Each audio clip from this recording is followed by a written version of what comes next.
नांदगाव खंडेश्वर तालुक्यात पावसामुळे नुकसान झालेल्या कांदे उत्पादकांना तात्काळ नुकसान भरपाई देण्याची मागणी शिवसैनिकांनी केली आहे। या मागणीसाठी शिवसेनेनं तहसील कार्यालयावर धडक दिली होती।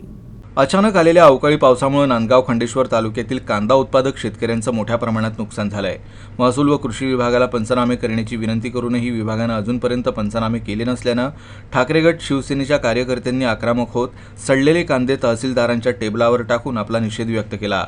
महसूल प्रशासनानं तात्काळ पंचनामे करून नुकसान भरपाई देण्याची मागणी शिवसेना पदाधिकारी प्रकाश मारोटकर यांनी केली आहे।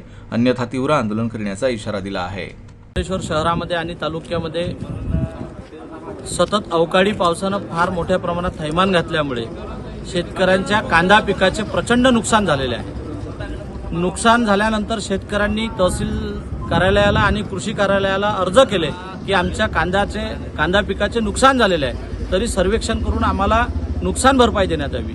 परंतु अद्याप सर्वेक्षण शासनामार्फत सुरू करण्यात आले नाही।